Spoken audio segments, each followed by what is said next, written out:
जब रूस अपनी शर्तों पर युद्ध विराम करेगा तो फिर व्लादिमीर जेलेंस्की का क्या होगा?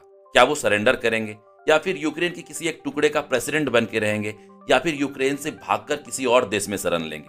पूरी दुनिया को इंतजार है डोनाल्ड ट्रंप राष्ट्रपति पद की शपथ लें और टेबल टॉक शुरू हो। काफी हद तक क्लियर है कि रूस के राष्ट्रपति पुतिन अपनी शर्तों पर ही युद्ध विराम की बात को सामने रखेंगे और रूस की शर्तों पर युद्ध विराम का मतलब है यूक्रेन के कम से कम 3 टुकड़े होना। एक पार्ट जिस पर रूस ने ऑलरेडी कब्जा कर रखा है, एक यूक्रेन का सेंट्रल पार्ट और एक बेलारूस से सटा हुआ पार्ट। जिस पार्ट पर रूस का कब्जा है उसे तो रूस अपने में मर्ज करना चाहेगा, सेंट्रल यूक्रेन में रूस अपने पसंद की सरकार को बनाना चाहेगा और एक बचा हुआ पार्ट को विवादित क्षेत्र बनाकर रखना चाहेगा। इस तरह की कुछ रूस की शर्तें हो सकती है, पर ये शर्तें तो तब मानी जाएगी जब यूक्रेन भी युद्ध विराम के लिए तैयार हो। यूक्रेन तो युद्ध खत्म ही नहीं करना चाहता, इसलिए भी खत्म नहीं करना चाहता कि यूक्रेन के पास कोई सुरक्षा गारंटी नहीं है।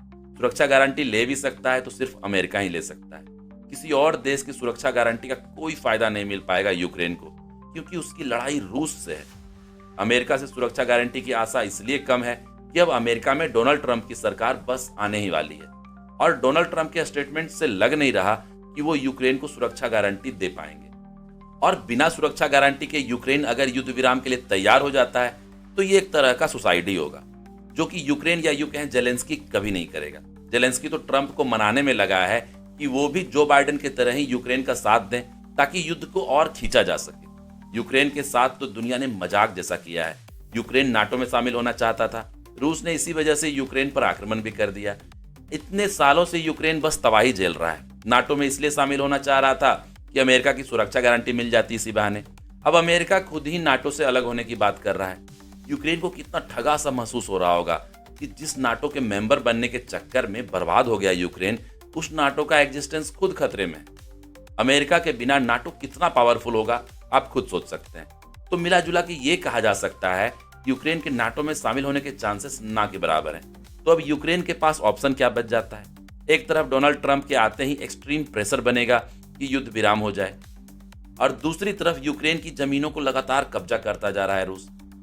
ट्रंप के आने तक ज्यादा से ज्यादा जमीनों को कब्जा लेना चाह रहा है रूस। व्लादिमीर जेलेंस्की को अभी भी यकीन नहीं हो रहा कि उसने यूक्रेन को कहीं का नहीं छोड़ा है। यूक्रेन के टुकड़े होना लगभग तय है। ये तो बस जेलेंस्की की जिद थी जो युद्ध इतना आगे बढ़ गया। यूक्रेन की सेना सिमटती जा रही है। नए युवा अब सेना में शामिल नहीं होना चाह रहे। कई सख्त कानून बनाए गए हैं सेना में अनिवार्य सेवा देने के लिए, लेकिन वहां के लोग नई नई तरकीब निकाल ले रहे हैं सेना में भर्ती ना होने के लिए। अपने हाथ पांव को तुड़वा ले रहे हैं एक्सपर्ट डॉक्टर की निगरानी में, ताकि उसे सेना में जबरदस्ती भर्ती ना होना पड़े। इस हद तक सिचुएशंस बिगड़ चुके हैं। अब जेलेंस्की के लिए ऑप्शन बहुत ही लिमिटेड बचे हैं। जेलेंस्की के पास देश के टुकड़े होने से बचाने के लिए कोई प्लान नहीं है। बस बचे खुचे रिसोर्सेज के साथ अपनी सेना को युद्ध में झोंक कर रखना और अपनी जमीनों को धीरे धीरे रूसी कब्जे में जाते हुए देखते रहना। इसके अलावा यूक्रेन के पास कोई और ऑप्शन नहीं है। बात घूम फिर के वहीं आती है कि यूक्रेन का जो हर्ष होना था वो तो जेलेंस्की के हाथों हो चुका। अब जेलेंस्की का क्या होगा? जेलेंस्की के पास 2 ऑप्शन है। या तो रूसी सेना के आगे सरेंडर करना होगा या फिर देश छोड़कर भागना होगा और किसी और देश में शरण लेना होगा।